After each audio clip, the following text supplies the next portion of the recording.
Aquí en donde tenemos nuestra vista de previsualización, voy a cambiar de modo vista normal a vista rendereada. Si doy vuelta con la bolita aquí arriba, puedo viajar en esta barra y me voy hasta el final donde está View per Shading Rendered. Le doy clic a este y puedo ver una previsualización de cómo es que este mundo se está viendo. Y en este momento se ve completamente oscuro y horrible. Voy a arreglar eso. ¿Cómo lo arreglamos? Muy fácilmente. Me voy a regresar a mi vista de Wireframe. Voy a presionar 7 en mi teclado para ver por arriba. Y lo que voy a hacer es agregar lámparas reales. ¿Dónde voy a agregar las lámparas reales? En el mismo lugar donde están las lámparas 3D.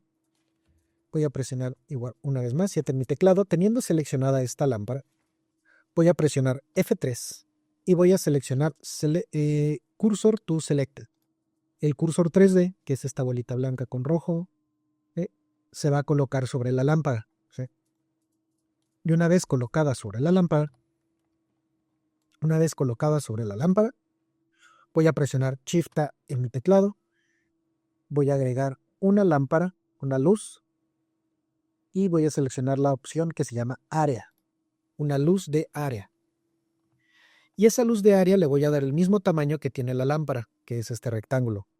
Entonces voy a presionar S para escalar, X para escalar sobre el eje X, SY para escalar sobre el eje Y. ¿Sí? Y luego, si yo me fijo aquí, la lámpara está atravesándose un poco. Sobre la lámpara, sobre los objetos que están ahí. Entonces eso no me sirve, voy a presionar G en mi teclado. ¿Por qué no me sirve? Porque me está generando sombras. Aquí no la veo, pero vamos a ver antes de moverla.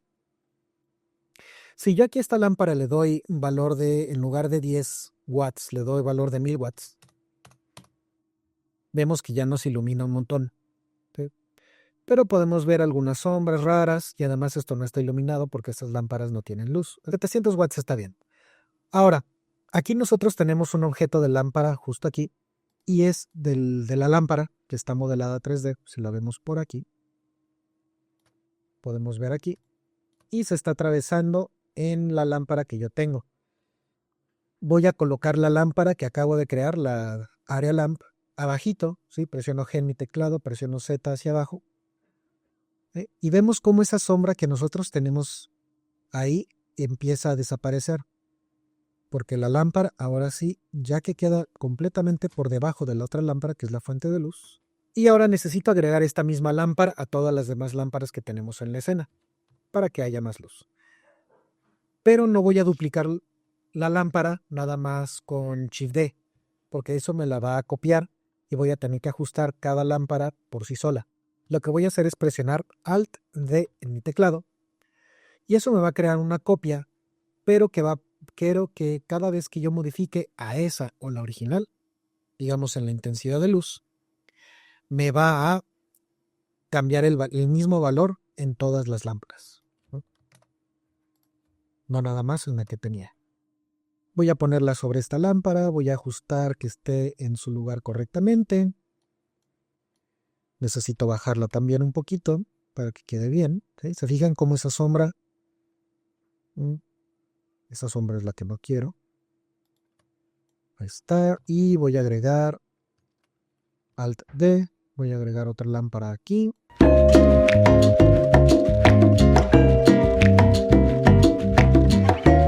Listo.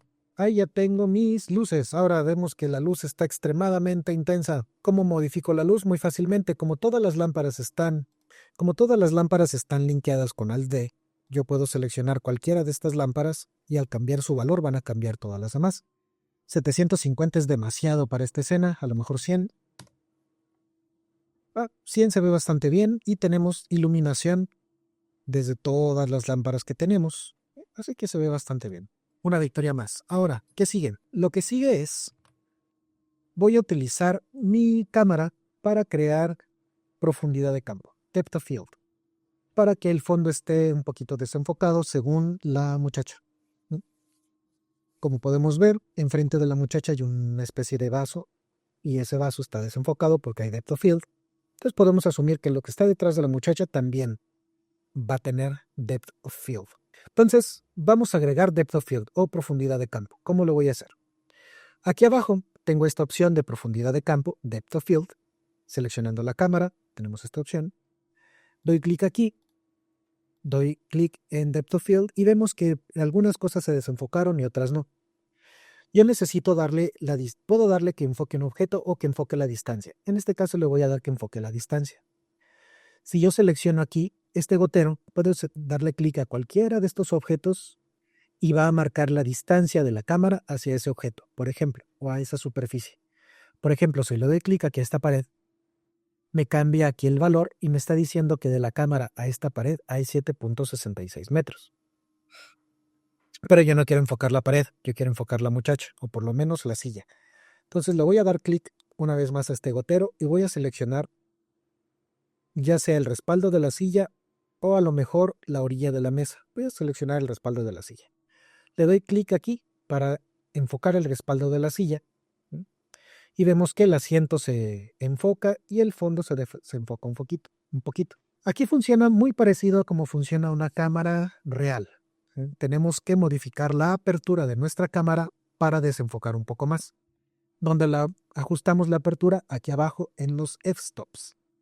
Yo aquí tengo que esto es un lente 2.8, pero yo prefiero un lente 1.8. Me da mejor desenfoque, más suavidad en la parte de atrás y seguimos teniendo una buena nitidez. De hecho, voy a reducir un poquito. Lo que quiero es que se enfoque esta orillita de la mesa. La orilla de la mesa es la que quiero que quede nítida. A ver, ¿qué pasa si lo doy aquí? Ah, perfecto. Quiero que se enfoque esta orilla de la mesa porque básicamente la muchacha está sobre la orilla de la mesa. Y entonces ahora sí, el enfoque de todo está como debe estar, tenemos buena iluminación.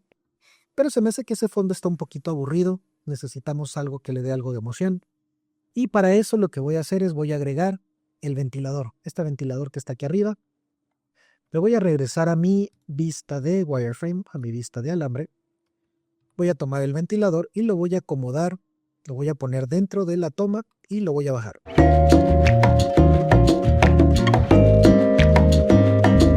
Ok, sí, el ventilador está un poquito abajo. A lo mejor si alguien baja por estas escaleras se va a golpear. Pero yo lo que quiero es tener el movimiento del ventilador rotando de esa manera. ¿Cómo lo voy a rotar? Bueno, me voy a ir al principio del video, al principio del clip, al frame 1. Voy a presionar I en mi teclado para guardar ahí los keyframes de posición, rotación y escala. Si presiono N en mi teclado, podemos ver que todas esas opciones se pusieron en amarillo.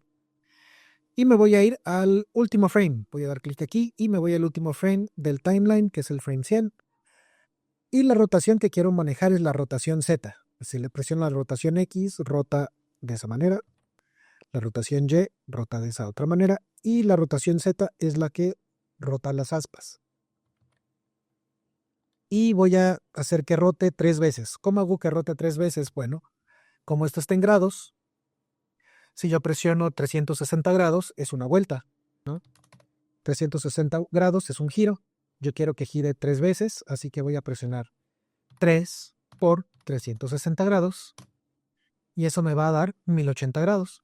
Y con mi mouse arriba de esta Z voy a presionar I de nuevo en mi teclado y se van a guardar los keyframes de la rotación. Pero esa rotación, como ustedes saben, en Blender tiene un difuminado, ¿sí? Las aspas van a empezar girándoles despacito, va a acelerar a una velocidad máxima. Y al llegar al final de la animación va a volverse a poner lentito y se va a detener. Y yo no quiero eso. Yo quiero tener una velocidad continua. ¿Cómo hago eso? Teniendo seleccionado los dos keyframes, para seleccionar los dos keyframes voy a seleccionar el primero. Presiono Shift en mi teclado y selecciono el segundo keyframe. Teniendo seleccionado los dos keyframes, presiono V en mi teclado y voy a seleccionar de estas opciones que salen aquí, vector. Y vamos a tener una velocidad constante ahí de nuestro ventilador. Ok, ya que tengo mi velocidad constante de mi ventilador, lo siguiente que voy a hacer es ponerle un poquito de motion blur, porque pues ese ventilador ahí moviéndose en este ambiente de no tan excelente iluminación, si nos amerita que le pongamos Motion Blur. Para activar el Motion Blur, me tengo que ir a esta opción de aquí, que es la de Render, y tenemos todas esas opciones del renderizador de Eevee, abajo, abajo, abajo, y aquí tenemos la que dice Motion Blur. La expando y le doy clic, Motion Blur. Aquí en la previsualización no se ve, pero hay que confiar en que vamos a tener Motion Blur. Y en Steps vamos a subirlo a 2, nada más para que se vea un poquito mejor el Motion Blur. Y voy a presionar F12 en mi teclado. No, primero voy a presionar Control S en mi teclado para guardar esto. Porque si no, si algo sucede mal, voy a tener que volver a empezar. Barbos. Lo grabo. Y entonces sí, voy a presionar F12 en mi teclado para previsualizar esto. Pero primero voy a quitar esta opción de aquí. Me voy a ir a Viewport Shading. Lo voy a cambiar aquí arribita. Y ahora sí, presiono F12 en mi teclado para previsualizar esto. Y ahí tenemos la escena renderizada sin la muchacha, obviamente, porque eso la muchacha la vamos a poner en After, en un proceso que se llama Compositing. Entonces, ya tenemos acomodada a la muchacha, ya tenemos la animación de las aspas, ya tenemos la profundidad de campo, ya tenemos todo listo para exportar toda la animación. ¿Cómo voy a exportar toda la animación? De aquí en estas opciones tenemos, la primera es la de render, que esa ya la tenemos. La segunda es la de output. Aquí es donde tenemos la salida. Y esa salida la vamos a poner aquí abajito al momento de ya darle clic. Tengo todas estas opciones, resolución, formato, bla, bla, bla. Y aquí abajito tengo una que se llama output y me da una extensión que dice TMP. Yo no la quiero exportar en TMP, yo la quiero exportar en una carpeta propia. Para eso le voy a dar clic aquí en esta carpeta y voy a buscar mi carpeta donde lo quiero exportar. Ustedes buscarán la suya propia. Aquí en mi librería voy a crear frames. ¿Por qué se llama frames? Porque Blender para exportar animaciones exporta frames. ¿Podemos exportar video desde Blender? Sí, pero no tiene sentido. Sobre todo si le vamos a hacer composición y todo lo demás. Exportamos frames y luego ya en After nos peleamos. Selecciono mi carpeta frames, le doy a aceptar. Y luego aquí abajo en el formatito tenemos en color, tenemos 3 opciones, Black and White, RGB y RGBA. El RGBA es por si tenemos alguna transparencia, pero en este momento no tenemos transparencia, así que voy a seleccionar RGB estándar.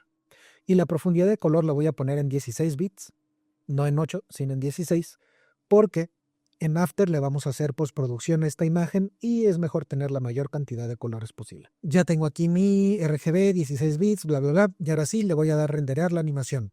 Presiono Control S para guardar. ¿Y cómo renderizo la animación?